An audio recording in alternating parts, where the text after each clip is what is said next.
Bien.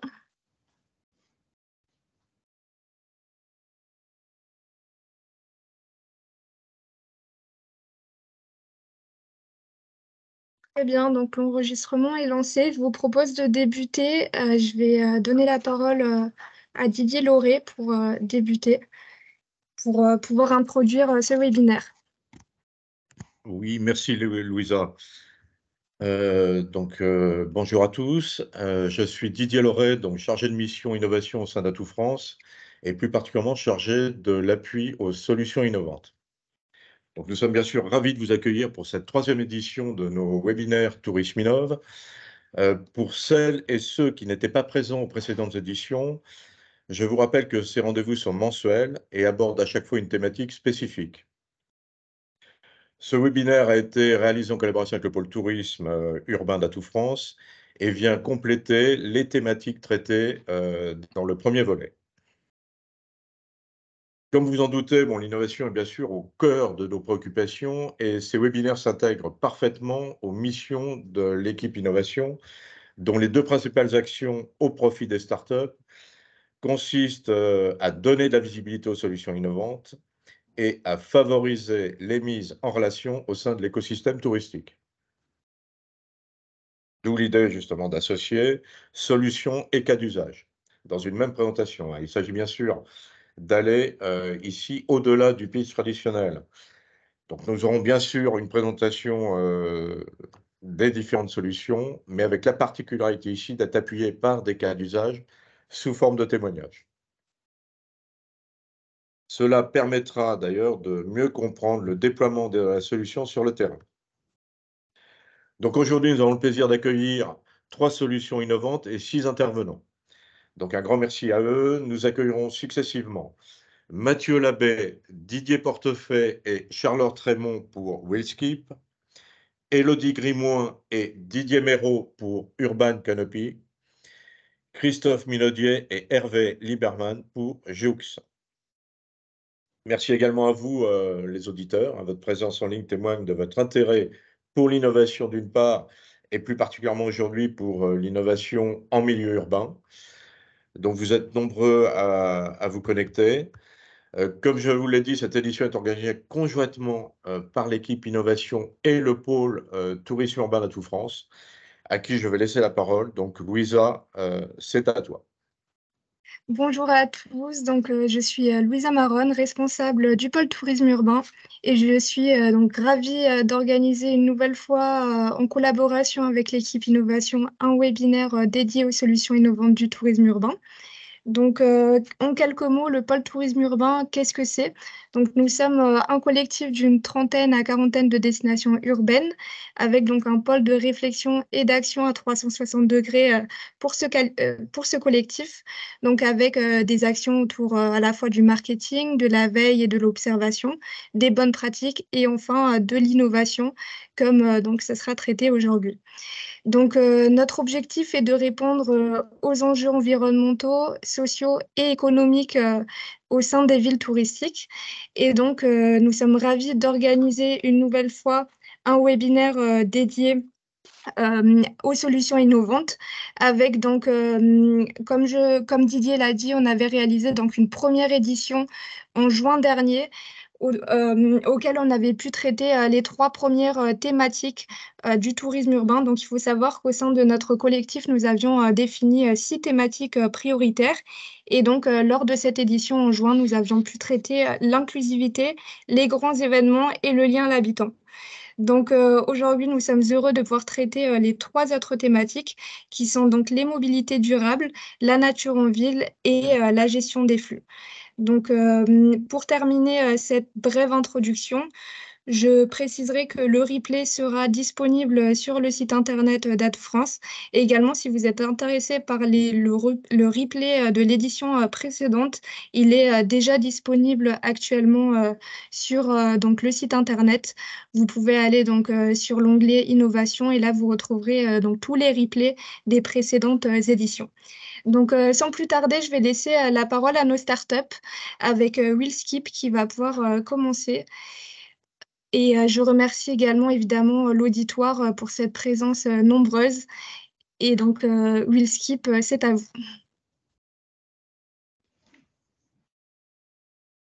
Mathieu, on vous entend pas.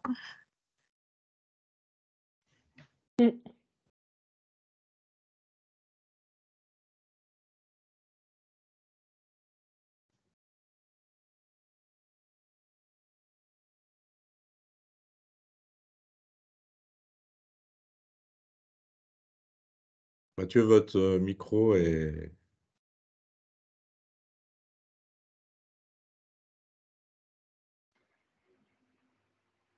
Est-ce que vous m'entendez? Oui, Là, très c'est bien, bon. merci. Désolé pour ce petit contretemps. Bonjour à tous. Mathieu Labèche, je suis fondateur de Willskip et je remercie Didier Portefeuille, directeur commercial ici présent, et Charlotte Raymond, qui est notre client à Bruxelles, Bruxelles Métropole Cycloparking. Voilà, j'ai essayé d'aller vite.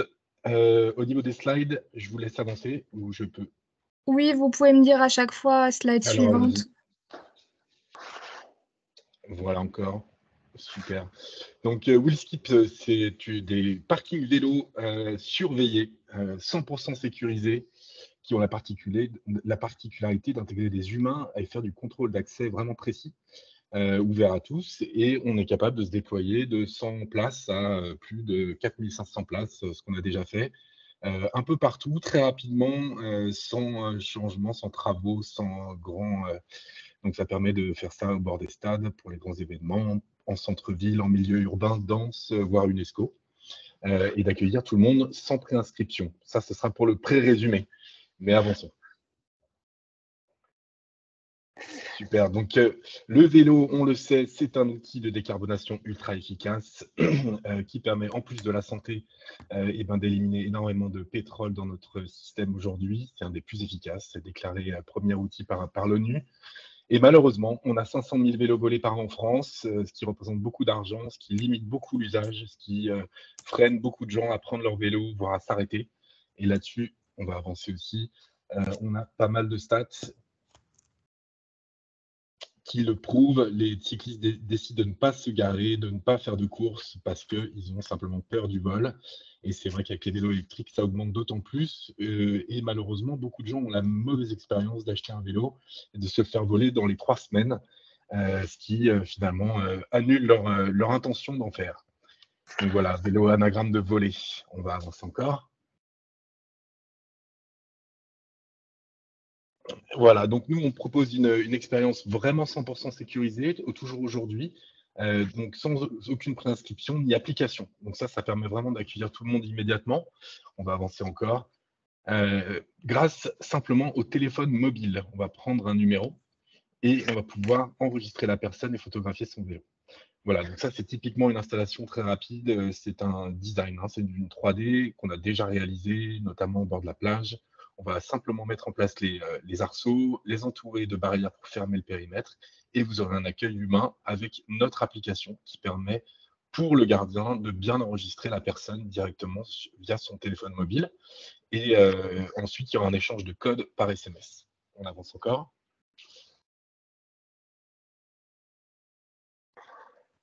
Voilà, je pense qu'on va... C'est un peu lent. Oh, il faut avancer. Je suis désolé, si je n'ai pas la télécommande, ça va être un petit peu laborieux. Je propose qu'on avance beaucoup encore. Voilà, on a une grande densité de vélos.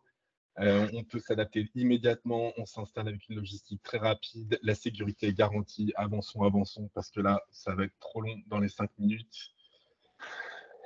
Vu qu'en plus, c'est un peu long. Voilà, donc on a fait plus de 150 000 vélos. Avançons encore, avançons encore, avançons encore. On a des pièces de rechange sur site, avançons encore, et qui permet aux gens d'être réparés en cas de problème, car puisqu'on a des humains, on va pouvoir en plus leur fournir du service de réparation d'entretien. Et les humains, évidemment, c'est des jobs, et c'est donc aussi un aspect social, puisqu'on va pouvoir faire de la réinsertion, ce qu'on a déjà fait notamment sur le Tour de France. Les gens ont simplement besoin de savoir utiliser un téléphone et faire une photo, taper un numéro de téléphone. C'est donc aussi une partie sociale. Ce sont forcément des jobs qui sont en local. Donc tout l'argent investi dans le service revient à 80%, voire plus, dans la localité qui la finance. Avançons toujours, parce que là, je pense qu'on va vraiment perdre beaucoup de temps. Voilà, donc évidemment, quand on est accueilli non pas par un robot, mais par une personne, c'est un petit peu plus sympathique. Et effectivement, plutôt que de faire de la répression post-vol qui ne marche quasiment pas, on est beaucoup plus dans l'encadrement et la sécurisation de l'usage direct. Et ça a vraiment une efficacité. Avançons, parce que là, il y a beaucoup de clics pour arriver à la fin du slide. Je l'ai déjà dit, on peut encore avancer jusqu'au use case quasiment. Voilà, durable et positif, ça c'est dû au vélo et le fait qu'on le libère. On a plus de 70% des gens. Charlotte, pardon, si on peut continuer d'avancer. Voilà. Et donc évidemment, nos usagers nous le disent parce qu'on a des questionnaires qui sont à l'intérieur de nos SMS qui ne seraient pas venus à vélo s'ils n'avaient pas la présence du parking à l'arrivée. Donc ça, c'est vraiment des stats qu'on a aujourd'hui sur plus de 100 000 check-in, check-out, donc on le sait vraiment. Et on a la capacité de faire le calcul de l'économie carbone en fonction de combien avec 5 questions, combien de trajets a été fait, quelle autre mobilité ils auraient fait et ils auraient utilisé s'ils n'étaient pas venus à vélo. Et donc, vu la quantité de personnes qui n'auraient pas utilisé le vélo, on a rapidement beaucoup de carbone négatif sur ce service. Avançons jusqu'au use case. Je pense que là, je crois que c'est le slide 15. Voilà, on y est. Le SMS qui est important, donc c'est vraiment l'interaction avec le client. C'est un SMS qui est dans la langue de l'usager en fonction du numéro de téléphone. Donc, on va détecter le pays d'origine du téléphone. Ça va nous permettre, donc, pour un touriste, d'être accueilli dans sa langue et de bien comprendre ce qui se passe. On va pouvoir aussi rajouter des insertions qui peuvent être typiquement, là on est sur Ecomode à Toulouse, mais ça peut être tout à fait un site d'office du tourisme, des choses à faire dans le coin, donc des insertions vraiment informatives, au-delà évidemment des informations parking. Et ensuite, à la sortie, donc ça c'est vraiment tout le déroulé de l'expérience client, on va avoir un code de confirmation qui permet de bien valider que c'est la bonne personne qui repart avec le bon vélo, puisqu'on en a la photo. Et enfin, ensuite, de proposer le questionnaire d'émission carbone. Voilà, j'imagine que j'ai un peu dépassé.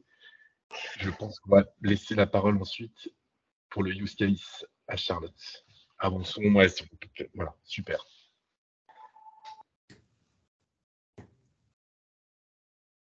Bonjour, merci de votre accueil. Donc, je suis Charlotte Raymond, je travaille chez Parking Brussels pour Cycloparking.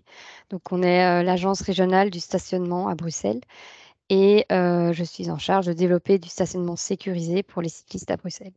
Donc, sécurisé, c'est-à-dire avec contrôle d'accès. Nos différentes cibles, ce sont les riverains et les navetteurs, mais aussi les visiteurs. C'est pourquoi, dans le cadre de grands événements régionaux, on apporte un soutien aux organisateurs d'événements avec des solutions de stationnement sécurisé. Vous pouvez passer au slide suivant.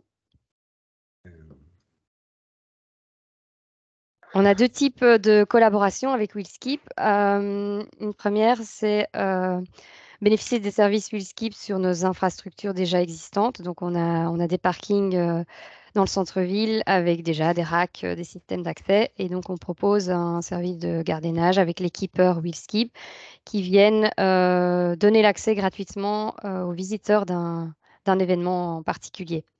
Ce cas s'est présenté, par exemple, au marché de Noël, les plaisirs d'hiver dans le centre-ville. Une autre solution, c'est évidemment la solution full all-in. Donc, Whisky vient avec ses infrastructures et ses keepers et déploie un parking sur nos événements. Et donc, utilise toute sa technologie, SMS, photos, etc. Évidemment, à Bruxelles, il y a l'enjeu du multilinguisme puisqu'on est une destination très cosmopolite et puis qu'il y a le bilinguisme, même trilinguisme national. Donc, on fait attention à ce que les keepers puissent répondre dans au moins 3 langues, le français, anglais et néerlandais, pour l'accueil des cyclistes sur nos événements. Slide suivant. Ici, ce sont quelques exemples de collaboration. Donc, on a déployé des parkings sur des événements sportifs comme le BXL Tour, qui est une course à vélo, ou alors les 20 km de Bruxelles, qui est une course à pied. Mais on a aussi apporté ce soutien sur des événements culturels et touristiques, comme la fête de la bande dessinée, Eat Brussels, qui est un festival gastronomique, mais aussi le Festival des sciences, la fête de l'Iris, qui est une fête de la région de Bruxelles, et aussi plus particulièrement une collaboration exclusive avec l'Opéra de Bruxelles. On déploie ces parkings sur des places, dans des parcs, en voirie, quand les événements sont piétonnisés. On voit deux gros enjeux pour ce projet de parking vélo sur événement. Un premier, c'est l'information en amont auprès du visiteur. Donc, on... Ah, pardon. On déploie ce service sur des événements qui sont gratuits, donc sans ticketing, c'est-à-dire que il n'y a pas d'entrée avec un ticket sur lequel il peut y avoir l'information, un parking sécurisé est disponible sur place. Donc, il y a vraiment un enjeu de communication, essayer de faire connaître ce service en amont de l'arrivée du visiteur. Et donc, on met en place pas mal d'actions de promotion avec un teasing de concours, par exemple. Celui qui vient garer son vélo, celui qui vient à vélo à l'événement et se gare dans l'un de nos parkings peut tenter sa chance de gagner une nuitée dans un hôtel bike-friendly dans la capitale. Donc ça, c'est un exemple d'action. Sinon, on distribue des goodies ou on propose des réductions à nos abonnements parking vélo s'ils viennent se garer sur ce parking événementiel. Un deuxième enjeu, c'est la localisation du parking. Donc, ça, c'est quelque chose qu'on doit voir avec l'organisateur de l'événement. Il y a des contraintes logistiques sur chaque événement, mais il faut pouvoir insister sur le fait que le parking doit être situé à l'entrée du festival ou au cœur du festival s'il n'y a pas de système d'entrée, parce qu'on estime qu'un cycliste ne va pas se stationner au-delà de 20 ou 30 mètres de là où il veut se rendre. Donc voilà, il y a vraiment cet enjeu de localisation qui est important à prendre en compte. Vous pouvez passer au slide suivant. Donc voilà encore quelques photos qui illustrent des événements qu'on a couverts. Donc on a même des événements nocturnes où il n'est pas évident de convaincre la clientèle de se déplacer à vélo. Ici aussi, il y a un enjeu de visibilité où il faut mettre le paquet sur les lumières, sur les bâches, l'habillage des parkings, que ce soit réfléchissant et visible. Mais on est assez content, on est vraiment content de la collaboration avec Willskip. On travaille avec eux depuis 2 ans et demi. Pour avoir rapidement quelques chiffres, en 2022, on a couvert 15 événements et on a accueilli plus de 1600 visiteurs à vélo. Donc petit à petit, les mentalités changent, mais grâce à ce service, on peut répondre à deux grands enjeux qui sont en termes de mobilité. Sur certains grands événements, il faut pouvoir trouver des solutions de report modal. Donc, on met beaucoup de pression sur la voiture à Bruxelles. Des grands événements mobilisent pas mal d'axes structurants. Les zones se piétonnisent, donc c'est difficile pour un automobiliste de venir à l'événement. Donc, on met en place ce genre de solution. Et alors, un autre enjeu, c'est la mise en selle. Donc, vraiment, c'est de changer la mentalité, de convaincre les usagers d'un report modal plus doux dans notre capitale. C'est fini pour moi. Je ne sais pas s'il y a des questions.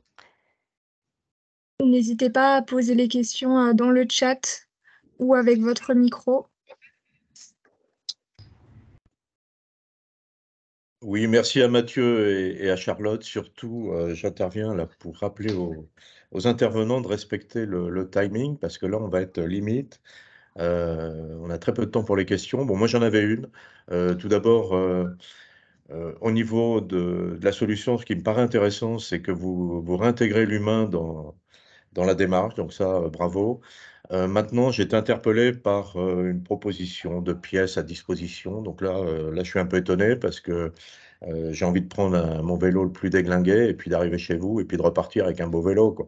Donc Mathieu, si vous pouvez nous préciser un peu cette histoire de pièces détachées à disposition, parce que là, j'ai pas bien compris. Alors, je vais vous expliquer, si vous m'entendez. Est-ce que vous m'entendez? Oui. Oh, super. Tout simplement, miraculeusement, encore dans le vélo, il y a encore des standards. C'est-à-dire qu'il y a à peu près les mêmes tailles de roues, de chambres à air, de plaquettes de frein, de patins. Globalement, 99% des problèmes, c'est une roue crevée ou un patin ou un réglage de dérailleur. Alors, en fonction, on va déployer un atelier pro dans lequel on pourra vraiment opérer des entretiens et des choses un peu plus élevées. Dans tous les cas, sur nos parkings, on a à peu près l'ensemble des chambres à air de l'état de l'art, en fait, de ce qui existe et qui permet de dépanner un cycliste en besoin d'une chambre. Donc, on ne va pas toujours le faire pour lui, mais en tout cas, il en a une, voire une bombe anti-crevaison qui très souvent est la solution adoptée par le client, qui lui permet de rentrer et de faire ça plus tard. Globalement, l'idée, c'est que pour nous, la sécurité, c'est aussi la sécurité de pouvoir rentrer. Et malheureusement, et surtout dans le cadre de WheelSkip, on va avoir tendance à faire générer des trajets à vélo sur des vélos qui sont restés depuis très longtemps dans les garages. Et malheureusement, ces vélos-là ont tendance à avoir plus de problèmes que les autres, que ceux qui sont utilisés tous les jours. Donc, de ce fait, on a appris qu'il était important de pouvoir dépanner nos clients. Et donc, on l'intègre au service de manière systématique avec la présence de pièces qu'on peut vendre ou de manière plus professionnelle, notamment au PSG ou à d'autres événements un petit peu plus quali ou très quali qui vont vraiment souhaiter qu'il y ait ce dépannage-là. Voilà. Mais dans tous les cas, on vous fera payer la pièce. Quand on met en place le parking, par contre, on ne fait pas payer on met en place l'atelier, on ne fait pas payer forcément la réparation. Par contre, on ne vous changera pas la fourche, on ne vous fera pas des choses extraordinaires. Voilà. Merci Louisa, Mathieu. est-ce que tu as d'autres questions? Oui, on a des questions dans le chat au niveau du modèle économique. Donc, quel est votre modèle économique et qui finance la mise en place des espaces? Alors, globalement, la plupart, ce sont les événements, les métropoles, les stades, les clubs qui financent ça. Aujourd'hui, on a de plus en plus d'événements qui font du sponsoring, du fait de l'espace de publicitaire qu'on va pouvoir générer sur le parking, et aussi des insertions SMS qu'on va pouvoir faire pour le client. Comme je vous ai montré tout à l'heure, l'insertion SMS, c'est assez pratique pour un client qui veut faire de la visibilité, c'est-à-dire qu'on va pouvoir directement envoyer un lien dans le téléphone de l'usager. Et donc, c'est assez pratique pour une campagne marketing de pouvoir avoir plus qu'un clic à faire pour participer à un concours ou à autre chose. Donc ça, c'est fait partie des choses qui sont en train d'apparaître et qui permettent de financer le service. Ensuite, sinon, c'est surtout à la place, à la durée. Et puis, si c'est des horaires de nuit, voilà, c'est quand même la durée compte puisqu'on a de l'humain. Mais au global, c'est pas si cher aussi cher qu'on peut l'imaginer. Et je tiens à préciser aussi qu'on a déjà fait les calculs sur du parking permanent. Sans compter la sécurité qui est à 100% par rapport à des parkings permanents, on est assez concurrentiel, même voire moins cher, sur 10 ans, permanent, 24/24, ça fonctionne. Et nous, on obtient 100% de sécurité, ce qui est quand même quelque chose d'assez important pour un parking vélo. Donc, pour rebondir, une idée de coût moyen pour un événement, on va dire. Je n'irai surtout pas là-dedans parce que c'est variable en fonction de l'horaire, de la durée, de la taille, de la position, du nombre de jours. Donc, il y a quand même une certaine variabilité, à moins que Didier veuille se lancer dans un prix, ce que je ne pense pas. Mais globalement, on est pas loin de l'horaire de l'usager, du staff, du prix horaire du staff, plus matériel, logistique et installation. Donc, je pense que vous avez des idées là-dessus. Maintenant, effectivement, chaque projet est un peu différent dans l'événementiel en fonction de l'emplacement, de la quantité. Il va y avoir aussi des problématiques sur le type de flux. Si on est sur un flux de plage très continu ou si on est sur un flux de type stade où tout le monde sort en même temps. Voilà, il y a quand même une certaine variabilité. Donc, n'hésitez pas à venir nous demander des devis. On est capable d'être très réactifs. Mais je ne voudrais pas vous faire de cotes mal taillées, mal acceptées. Merci pour votre réponse. On mettra votre contact dans le chat et également à la fin du PowerPoint pour toutes les personnes intéressées par un devis ou par des questions complémentaires. N'hésitez pas à les contacter directement. Et pour terminer, j'aurais une dernière question par rapport au SMS. Donc, combien de langues peuvent-ils être envoyées? Et après, on pourra passer au prochain intervenant. Merci. Alors, aujourd'hui, on couvre espagnol, anglais, français, allemand, belge. Et effectivement, on peut rajouter assez rapidement d'autres langues. Mais déjà, avec ces langues-là, sur nos opérations européennes, on couvre quand même beaucoup de choses. Donc ensuite, s'il faut rajouter une langue, on peut le faire assez rapidement. Donc là-dessus, aucun souci. On ne va pas faire de japonais aujourd'hui, de chinois, même si on a quelques clients. Sur l'été, on a dû en avoir 4 ou 5.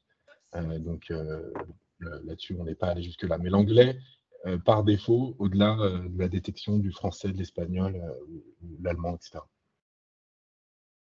Merci. Bien. Merci beaucoup. Mathieu. Merci à On est à peu près dans le timing quand même, là, donc c'est Désolé. bon. Ah, super. Merci à Willskip. Donc, je vous propose maintenant d'accueillir Urban Canopy avec Elodie Grimois et Didier Méraud, qui, vous allez le découvrir, est une solution qui colle avec l'actualité et avec le réchauffement climatique. Et cet été, je pense que Urban Canopy a un bel avenir devant lui. Merci. Bonjour à tous. Vous m'entendez bien? C'est bon? Parfait, super. En effet, moi je suis Elodie, je suis la cofondatrice d'Urban Canopy. Je suis ingénieure agro de formation. On va pouvoir lancer les petites slides, s'il te plaît, Louise. Ah. Hop, parfait. Donc, je vais commencer, moi, voilà, à présenter la solution globale, pourquoi Urban Canopy existe. Et puis ensuite, donc, je laisserai la parole à Monsieur Méraud pour un cas d'usage dans la ville de Pantin. Voilà, que vous avez peut-être déjà observé. Donc, en effet, aujourd'hui, on est bien tous conscients des problématiques des villes, hein, donc je ne vais pas revenir dessus. Et donc, ce qu'on sait, c'est que les villes aujourd'hui sont de plus en plus chaudes, de plus en plus urbanisées, et donc avec aussi de plus en plus de pollution. Et donc, face à ça, aujourd'hui, eh bien, on a beaucoup de mal à pouvoir rafraîchir les villes qui font justement face à ces problèmes d'îlots de chaleur urbains, hein, donc qui est la concentration de chaleur dans la ville, dû notamment à l'albédo et au côté un peu cuvette où les rayonnements solaires ne peuvent pas forcément repartir, qui procure justement cette sensation d'étouffement pour les habitants. Et donc, face à ça, il y a plusieurs solutions pour rafraîchir les villes, hein. Et aujourd'hui, eh bien, c'est prouvé, le végétal, c'est la meilleure climatisation naturelle qui existe au monde. Mais malheureusement, sur la slide suivante, vous allez voir, donc on voit donc que le végétal, ça rafraîchit, mais que malheureusement, eh bien, dans les espaces justement minéralisés au centre-ville, donc dans les centres urbains, à cause du béton, des problématiques de charge, des parkings, des réseaux souterrains, on se rend pas compte, mais il y a beaucoup, beaucoup de choses dans le sol, hein. Eh bien, malheureusement, c'est pas possible de planter des arbres partout. Et donc, c'est pas possible, en fait, de créer des fosses de plantation. Et donc, justement, moi, ce que je dis toujours à mes interlocuteurs, c'est que si vous pouvez planter des arbres, plantez des arbres. Mais malheureusement, c'est pas possible partout. Et donc, nous, ce qu'on propose, c'est une solution pour pouvoir revégétaliser là où, en fait, on n'a pas de solution. Donc, il faut repenser la végétalisation urbaine et donc trouver des solutions pour que le végétal puisse se réintroduire dans ces centres urbains. Et donc, nous, ce qu'on propose, Urban Canopy, donc c'est la slide suivante.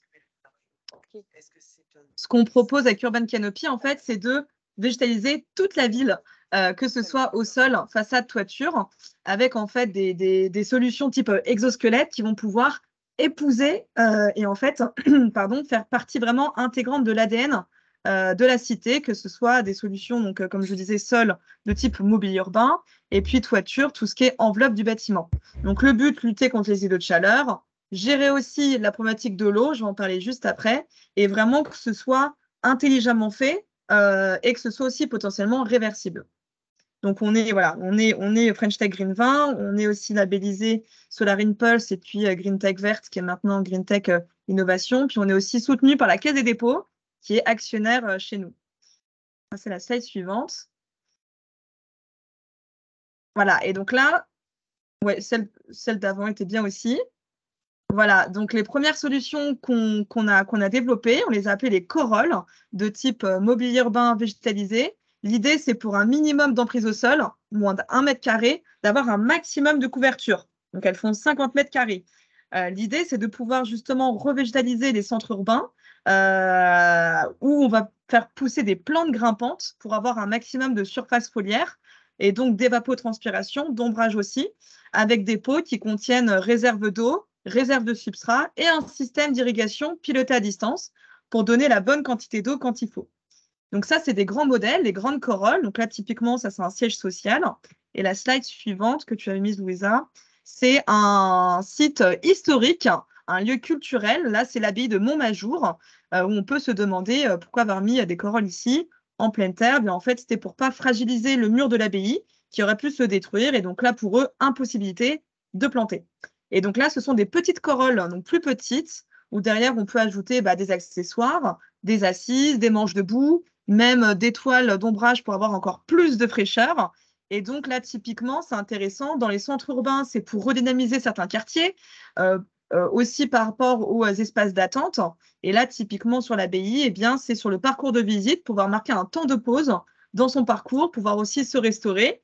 Donc vraiment créer ces îlots de fraîcheur à différents endroits, suivant la dynamique aussi de l'espace.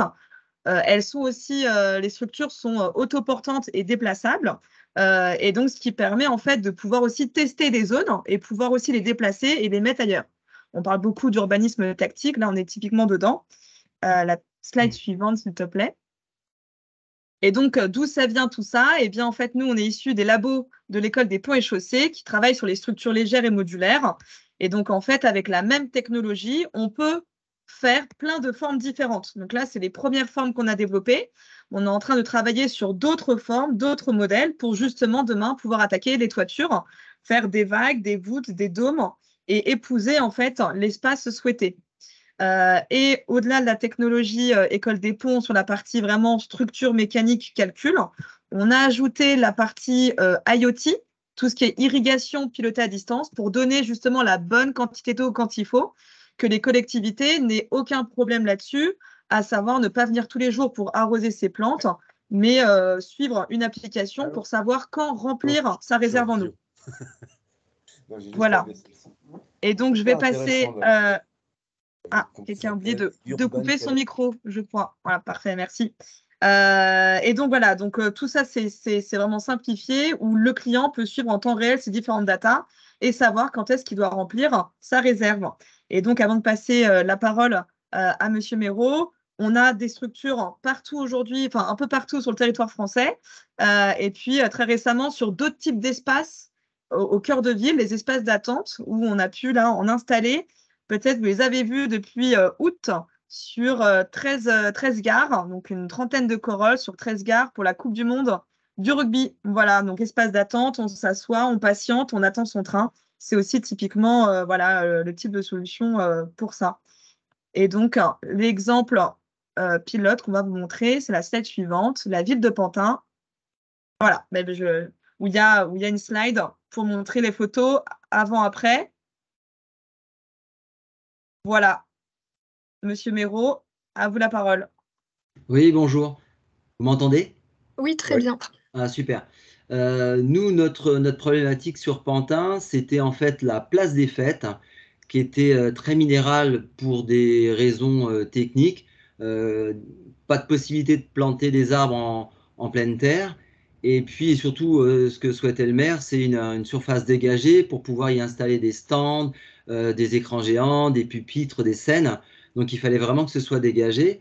Et la problématique, c'est avec les fortes chaleurs et le côté exposé de cet espace festif, les administrés avaient remonté comme information que il faisait très chaud et ça manquait d'ombre. Donc on a cherché une solution amovible pour pouvoir créer de l'ombre sur cette grande place des Fêtes. Et finalement, on s'est tourné vers ces corolles végétalisées.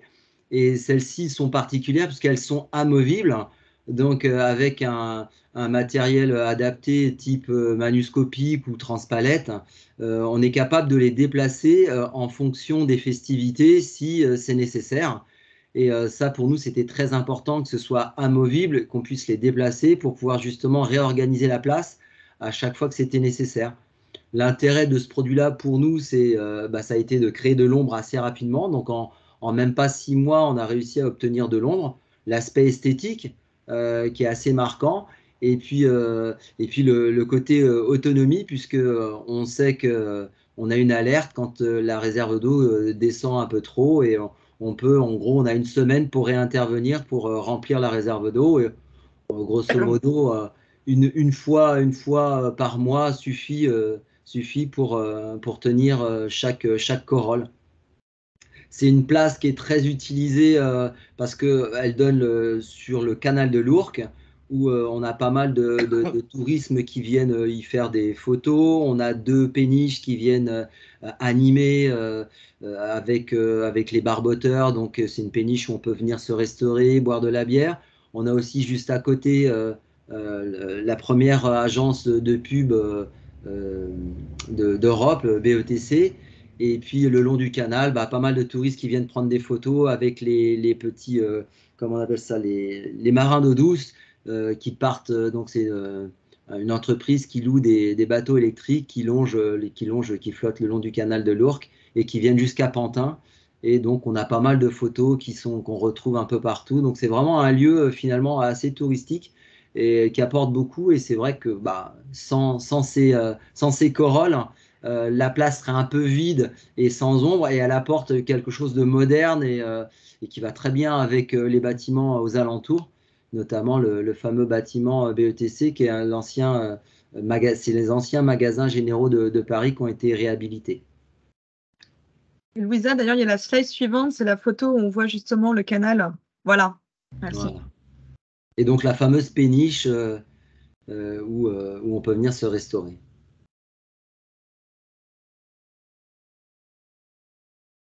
Très bien, merci à vous deux. Est-ce qu'il y aurait des questions pour Urban Canopy?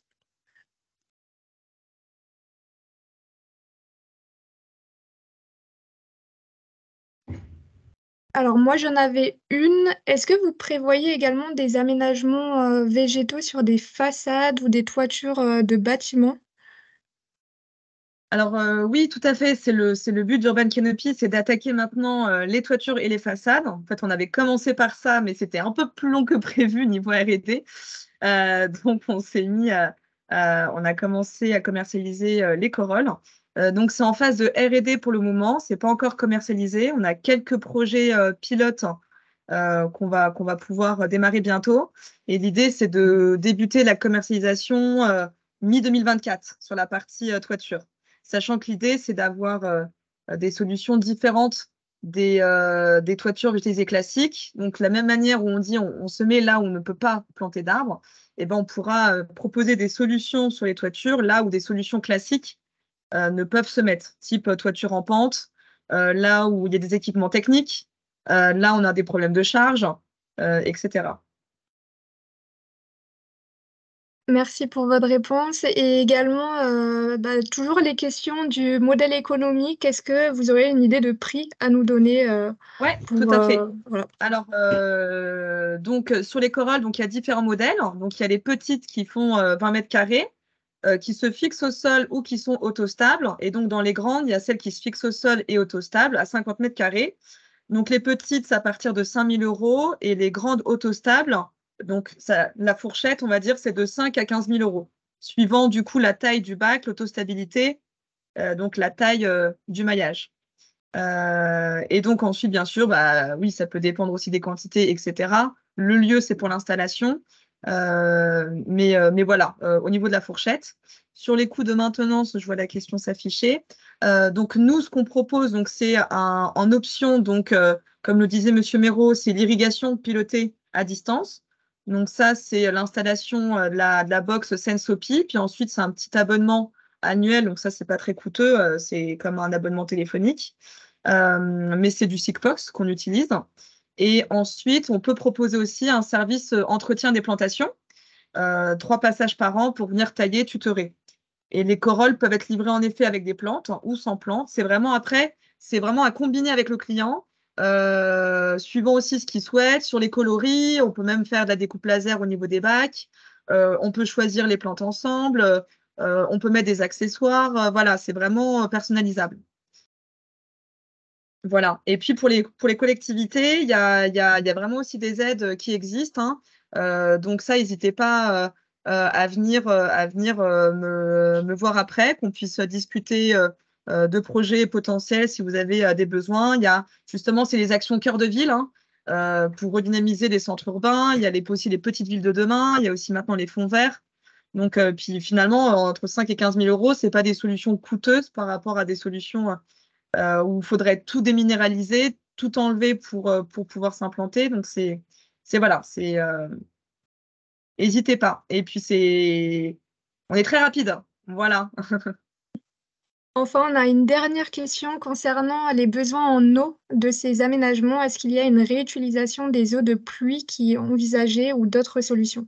Alors oui, ça c'est une vraie question.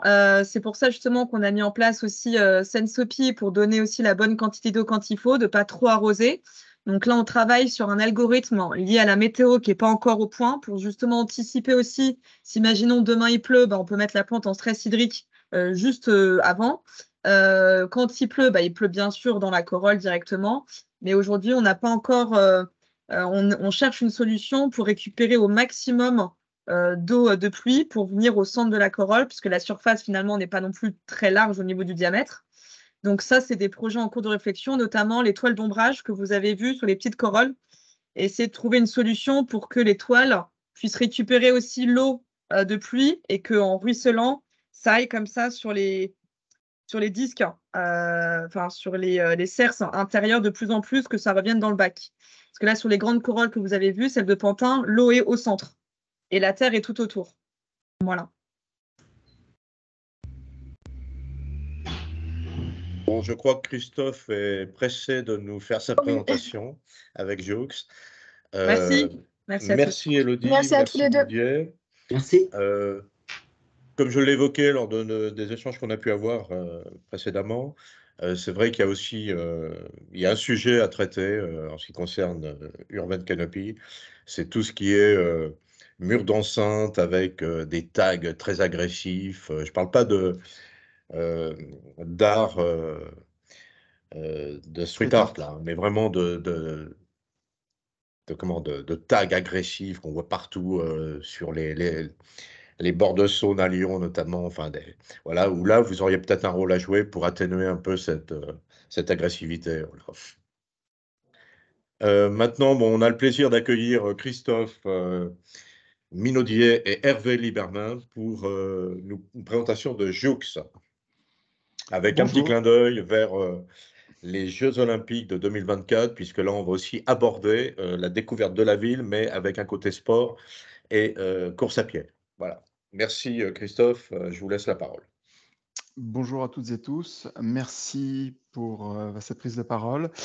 Alors, on va pouvoir passer directement au slide suivant. Donc, nous, on s'appelle Joux. Nous sommes une application qui permet de découvrir des villes en marchant, en courant, en vélo ou même en fauteuil roulant.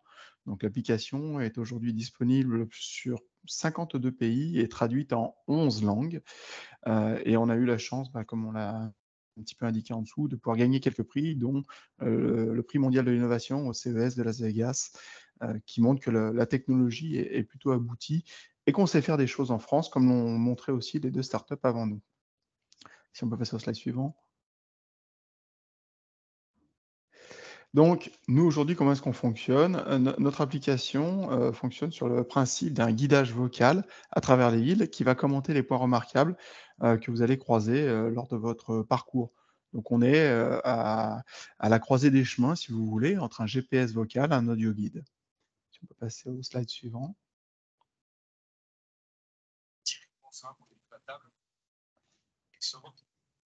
Hop. Le but pour nous, c'est de vous offrir des expériences, comme on le met, qui sont engageantes, et que ce soit en marchant, en vélo, en courant, mais aussi en fauteuil roulant désormais. Donc, on souhaite être inclusif et s'adresser à tous les publics, sachant qu'on ne fera pas des gens des champions. On leur fait découvrir un lieu et on essaye d'augmenter son attractivité avec un nouvel outil que tout le monde a dans la poche, à savoir le smartphone. Si on peut passer au suivant.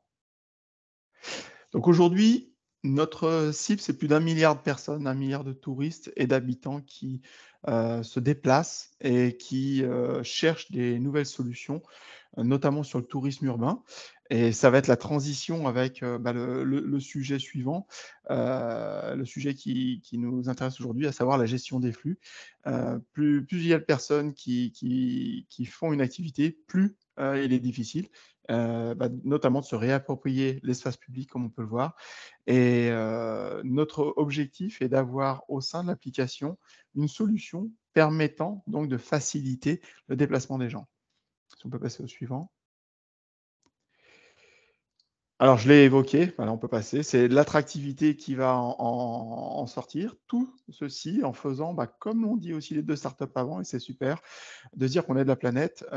Des personnes qui marchent, qui courent ou qui font du vélo ont une empreinte carbone qui est quasi nulle, ce qui est aussi est un intérêt pour toutes les collectivités qui peuvent nous écouter aujourd'hui. Alors, on peut passer le suivant. Bien évidemment, qui dit avoir une solution dans la poche, dit, comme le montraient aussi nos collègues juste avant, générer des revenus pour les commerces locaux. Et ça, aujourd'hui, les collectivités commencent à bien l'intégrer. Les solutions digitales, c'est bien. Lorsqu'elles permettent de gagner en plus de l'argent localement, c'est mieux. Si on peut passer au suivant. Donc nous, on essaye de gérer l'ensemble et de se dire, au sein du tourisme, de l'attractivité, des grands événements, monsieur Lieberman en parlera tout à l'heure, il est 100 concerné par ce qui se passe en ce moment, avec la coupe du monde de rugby. Il y a une nécessité de gérer les flux. Si on peut passer, on peut balayer les 3 prochaines slides, comme ça sera peut-être plus rapide.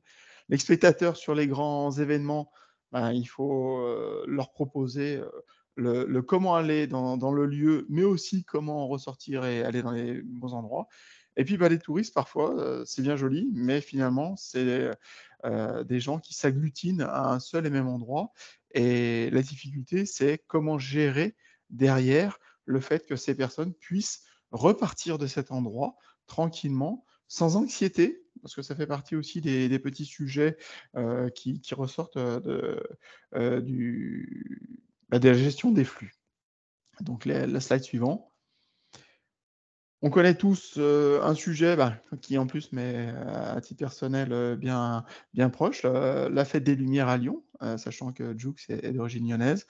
Et aujourd'hui, on a pu travailler avec les villes de Lyon sur un parcours prédéfini avec un sens, de parcours donné, pour que les gens puissent éviter de se croiser et donc de créer des bouchons dans des petites ruelles comme celle du Vieux Lyon où, il est très difficile de circuler parce que, on n'est pas sur des grands boulevards, on est vraiment sur des petits axes où, vont se croiser des dizaines de milliers de personnes. Donc pour éviter les croisements, on propose un sens de circulation sur le parcours, ce qui amène et ce qui permet de fluidifier, cette visite.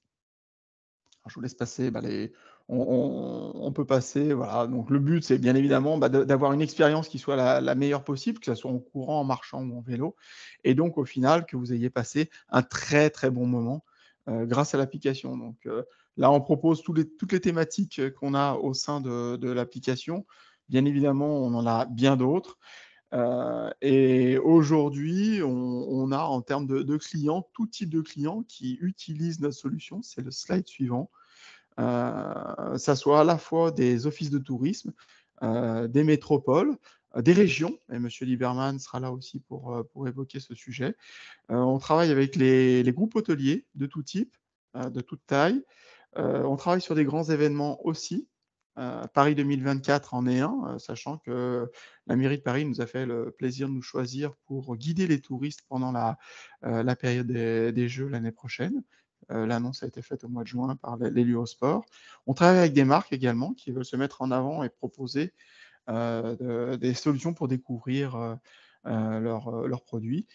Beaucoup de sociétés de transport, de plus en plus, qui essayent d'apporter des services complémentaires durant les trajets qui parfois sont un petit peu monotones et avec l'application, on peut, agrémenter ces trajets, de découvertes culturelles, patrimoniales, touristiques Et c'est ce que comprennent des grandes métropoles, comme celle que peut représenter M. Hervé Lieberman, sur laquelle ils ont compris qu'il y avait un aspect multiple à mettre en avant. Et puis, je pense que M. Lieberman, vous en parlerez mieux que moi pour la région sud que vous représentez. Oui, merci. Est-ce que vous m'entendez? Très, très bien. Parfait. Merci à Christophe de la société Joux. Je suis conseiller régional en charge de la commission des sports, mais je suis aussi membre permanent de la commission tourisme et de la commission transport. Donc ces trois casquettes ont fait que, au vu des accueils de grands événements comme la Coupe du monde de rugby et bientôt les épreuves de voile pour les Jeux olympiques, nous ont amené à faire une réflexion qui permettrait de répondre à 2 ou 3 sujets particuliers. Je pense au tourisme, je pense à l'économie, je pense à l'agriculture et à l'afflux de ces visiteurs. Souvent dans une ville, quand on va voir un événement sportif, on manque d'encadrement parce que c'est souvent un déplacement avec une bande de copains et on ne vit pas tous au même rythme. On va aller voir le match ou on va aller voir la compétition, on s'arrête au même endroit pour boire la bière ou manger un morceau dans un lieu typique. Et après, dans le groupe, se sannent les gens et c'est toujours compliqué de trouver pour des sportifs qui ont l'habitude de faire un peu de course à pied, un peu de marche à pied, ou y compris pour des gens en mobilité réduite. Et merci à Christophe Minaudier d'avoir adapté les circuits, des circuits courts, urbains, dans lesquels on a voulu démontrer à l'accueil des Jeux et de la Coupe du Monde qu'on pouvait découvrir nos villes qui avaient des matchs ou sur notre région des endroits remarquables pour qu'on puisse mettre en valeur ce qu'il a dit tout à l'heure, une activité particulière, locale ou spécifique. Voilà pour compléter les propos de Joux et répondre si vous voulez à des questions. Alors, il y a peut-être un point que je peux rajouter, c'est aussi la nécessité de travailler avec les commerçants locaux. L'intérêt d'une approche touristique que peut l'avoir la région, par exemple, sud, c'est de se dire qu'il y a l'événement dans un lieu donné, et il y a donc le lieu où les gens vont se retrouver. On parlait des restaurants, il peut y avoir leur camp de base, entre guillemets, les hôtels. Le but est aussi de les acheminer par les rues commerçantes et que finalement les villes en tirent aussi profit, parce que c'est quand même un objectif aussi de revenus. Et il y a un retour sur investissement qui est aussi intéressant à ce niveau-là, c'est que on va dire notre solution, elle est là pour, par exemple, mettre en avant les lieux où on peut récupérer un vélo. On en parlait tout à l'heure avec la première startup. Ça peut être un endroit où on peut dire aux gens, allez à tel endroit, sur telle place, c'est végétalisé. Et donc, vous allez avoir la possibilité de bénéficier d'ombre, comme le disait la seconde solution. Donc, on est vraiment dans un schéma qui est d'accompagnement d'une expérience et pour les locaux, à savoir les commerçants de tout type, hein. Hervé a parlé d'hôtels, de restaurants, des grands événements, ça peut être des bars également. Tous ces gens-là doivent en profiter et être aussi acteurs, mais bénéficiaires de la solution.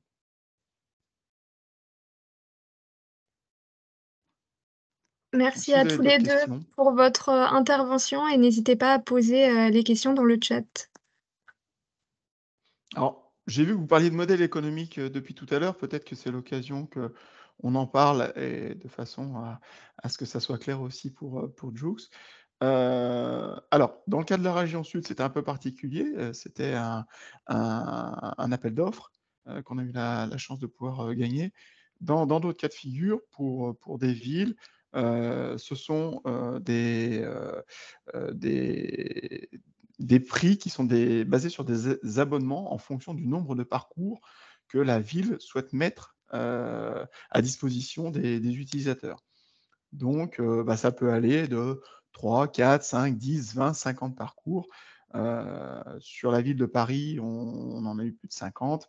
Bruxelles nous en a commandé une trentaine. Lyon a une application en marque blanche que nous avons développée. Et la région sud, pour M. Lieberman, on a à ce jour 18 qui sont à la fois des parcours de marche, vélo, course à pied et aussi pour personnes à mobilité réduite. Donc tout l'intérêt à chaque fois est d'apporter cette solution qui est peu coûteuse. Pour vous donner un ordre d'idée, 3 parcours sur une destination, c'est un abonnement à 5 000 € l'année. Et notre solution est traduite en 11 langues, ce qui permet aujourd'hui de pouvoir s'occuper de l'intégralité des touristes qui viennent sur notre territoire, sachant qu'on a intégré également le chinois, le japonais, le néerlandais et toutes les langues de la vieille Europe, si je puis dire. Merci beaucoup pour votre réponse. Est-ce qu'il y a d'autres questions? Sinon, on va pouvoir conclure. Ou alors une dernière question qui peut concerner l'une ou l'autre des solutions innovantes.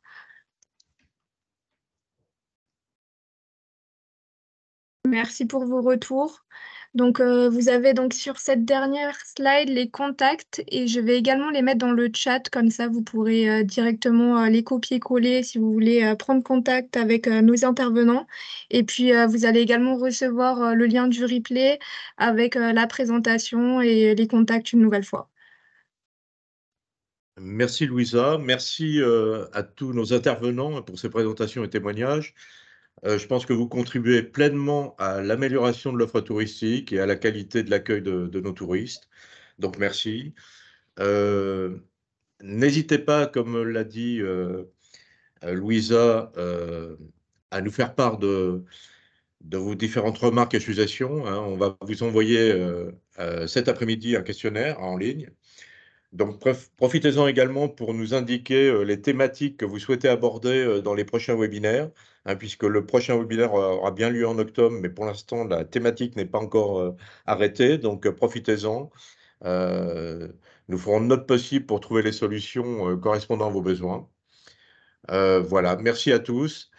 Et bon, je pense qu'il n'y a plus de questions, là, et puis il est midi passé, donc merci. Et je pense qu'on va clôturer ce webinaire. Et nous vous donnons rendez-vous donc début octobre pour le 4e webinaire de Tourisme Innov. Et nous vous remercions de votre attention et nous vous souhaitons une excellente journée. Merci à tous et à très bientôt. Merci à tous, à très bientôt. Bonne journée. Au revoir. Merci, Au revoir. Bonne fin de journée, au revoir.